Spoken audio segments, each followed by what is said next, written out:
Crimineel mengen haar hield iets meer in de Frieske boppenvraat. Bestuurders en ambtenaren zaten krijgen bij bedriegings- en intimidatie. Tot het blikken uit een onderzoek van het Fries Dagblad. Ik denk persoonlijk dat dit in alle gemeenten plaatsvindt. En dat heeft de ervaring in Noord-Brabant ook uitgewezen. Zo slim als daar is het hier nog net. Nou, gelukkig is het nog lang niet zo erg als in Brabant. Want daar wordt nu heel veel onderwereld, bovenwereld door elkaar. Geld wordt witgewassen.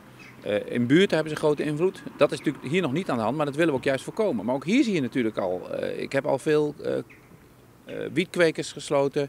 We zijn met de Belastingdienst bezig om aanslagen op te leggen waar je dat ook heel goed kan doen. Dus het komt steeds meer naar voren en daarom moeten we het hier voorkomen met z'n allen.